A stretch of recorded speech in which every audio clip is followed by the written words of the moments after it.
Ladies and gentlemen, the year of the cook has officially begun.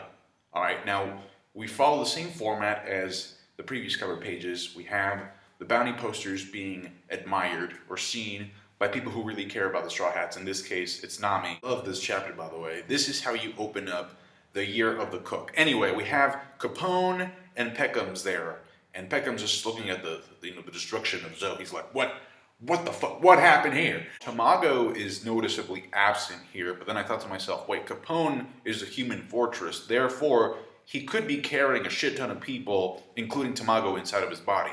Turns out, I didn't see Tamago after this, so no. He's not there, so where did he go? Get a little bit more background information on Zoe. Wanda says, this fortress here in Zoe was a castle for a local lord created by our ancestors long ago.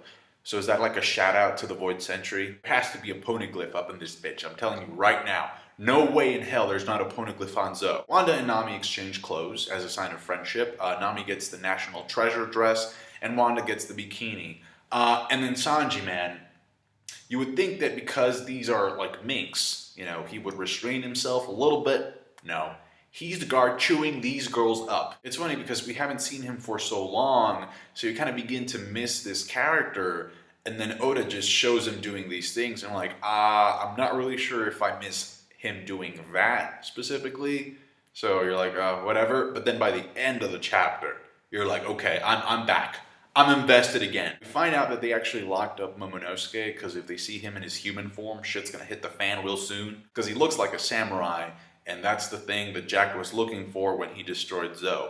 Now, come to think about it, it's actually a good thing that both Kanjuro and Kinemon did not arrive on the elephant along with the rest of the Straw Hats, because then that would have caused a shit ton of problems. We see Caesar and Chopper making some medicine. There's like this mink that looks like a leopard. She comes in and gets the medicine, and Caesar is uncomfortable helping people. I've seen a lot of comments of people saying that he may possibly join the crew, but I'm like, this is Caesar, the guy who is responsible for kidnapping little kids, and experimenting on them. He took them away from his families. He did all this. He produces weapons of mass destruction. So, to me, my opinion is no. He might end up helping the Straw Hats in his own way later on, but I don't think that he's like Nakama material. And most important, I think we need a girl. We need a girl on the crew. There's too many guys already. Plus, in this chapter, Sanji was willing to give up Caesar with almost no fucks given. He's like, we were just taking you away so that we could beat Doflamingo. That was one of our cards that we needed to use against Doflamingo, but now that he's defeated, we don't give a shit about you. At least that's kind of what Sanji is implying with his dialogue. To be honest, it is a little bit harsh coming from Sanji, but what are you gonna do? So Caesar wasted the money that Big Mom gave him. I'm really curious to learn more about what did Big Mom want Caesar to work on for her? What was the experiment about? Because if Big Mom is paying you money to do something, odds are it's going to be important for, not just for Big Mom, but it has some power world-wise. And Caesar wanted to team up with Sanji to assassinate the people that were asking for him. And Peekums, by the way, Peekums is super grateful about the Straw Hats coming into Zoe and saving the mink race, because that's his family. People have been saying that maybe Peckham's is related to Sicilian, the Three Musketeer line, or he may be related to Nekomamushi. But we don't really get any confirmation in this chapter. I don't know where you read this chapter, but I read two translations. In the translation I read first, it was you do not get the same type of feeling that you get when you read the manga stream translation. Let me read you what Peckham says to Sanji when he's crying. He tells him, on top of the direct orders we already had from Mama to capture Caesar, we have another new mission on our agenda, which could possibly break apart your crew. So I'll gladly turn a blind eye to this. I'll report that part of our mission as a failure. Okay, and this is why Capone gets so pissed off. And see, this is the difference between this translation and the other one. Because in the other one, you just look at Capone like, damn, you're just kind of a douche. Took out Peckham's on a whim, because he got pissed off. That's the impression you get in the other translation. In this translation, you can understand Capone. You're like, okay, wait, hold on. Like, Peckham's is deliberately going against the mission that they were sent on by Big Mom. And Capone is like, yo, this is our business. Don't let your personal feelings interfere with our mission. Boom. I mean, it's still kind of fucked up what he did to Peckham's. And I have to admit, I'm a little bit disappointed that Peckham's got, like, defeated the way that he did so easily. Especially because he's a subordinate of Big Mom. And we've seen him kick ass. Like, he kicked Caribou's ass in Fishman Island. So the fact that he got taken out like this, not a big fan of that.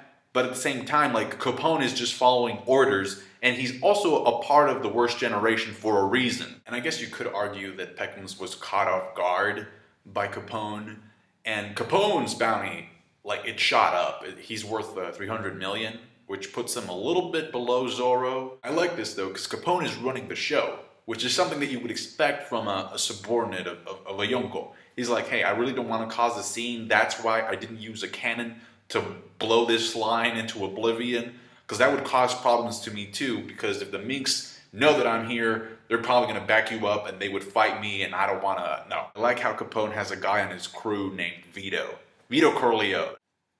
Sanji, my boy, come over here. I'm going to make you an offer you can't refuse. Caesar, you owe Mama a lot of money. You understand? So either you come down, or we're gonna have to riddle your intestines with sea stone bullets. Get the picture? Now, he says he doesn't actually have those bullets, but he does have a spear made out of sea stone. Okay, what the fuck? Anyway, this is what I like, because we learn more about his powers as well. We learn that he's not only able to suck in people into his fortress body, all right, as he does with Sanji, Nami, Brooke, Chopper, and Caesar, but he can also manifest himself within his own body, within his own fortress. Now, that last page of the chapter was something else. I was not expecting, okay, he hands him the invitation, and the shock on Sanji's face is so much.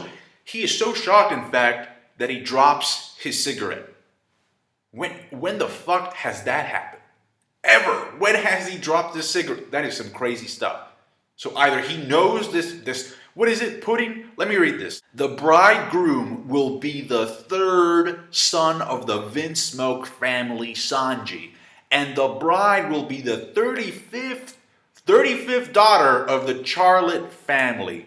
Pudding. Somebody call TLC. We got a new show called 35 Kids and Counting. This also kind of increases the odds of Lola being her daughter as well. Is that why Charlotte Linlin is called Big Mom? Because she literally has like a shit ton of kids? Okay? What's going on? I mean, 35th daughter. Does that mean that she has... And those are just like the females of the family? And what's up with Sanji's bros? I always knew it was weird that all of the Straw Hats were like single children, like they were like, you know, child only, I guess. Only childs, what the fuck? Only children, you know what I mean. And listen, the shock on Sanji's face, it's either because he knows this girl and he straight up doesn't want to marry her. He's just shocked that he's gotten some type of marriage proposal, although it doesn't really seem like a proposal. It seems more like an arranged marriage. By the way, as if it wasn't obvious already, this chapter totally confirms the fact that Sanji is some type of royalty or prince. That's a fact now. It's a fact. Those theories were right. I mean, you don't call these people third sons, like 35th daughters and stuff, and like have like this invitation for a wedding unless there's some type of big fucking deal surrounding their names. So when you marry two individuals, it's usually because you want to unite the houses or, you know, the lineages or whatever for some type of political reason. Little boy Sanji working as a cook on a cruiser or on a ship makes more sense now. Because it's kind of like, oh, like maybe he was just running away. I'm not really sure if this explains the only alive bounty poster though. Like, because here's the thing, here's my question. How much influence does a Yonko have when it comes to the government setting bounties? So Sanji left Zou along with Capone and Caesar. But what's interesting is that he didn't leave Zou to protect it because Capone was not going to fuck with it anyway. He did it to protect the rest of the Straw Hats. It's beginning to look more and more like the next arc is not going to be Wano. It's not going to be Kaido related. It's going to be Big Mom related. We're going to Whole Cake Island for that tea party. Merry birthday. You think Pudding could be the girl with the 3 eyes that we've seen before? This was a really nice curveball. I did not expect this at all. Please tell me your thoughts, your theories down below. Thank you so much for watching. Like the review if you did. I appreciate that. I'm hyped for the Year of the Cook. Are you? Subscribe to my channel if you haven't already. Thank you. Bye.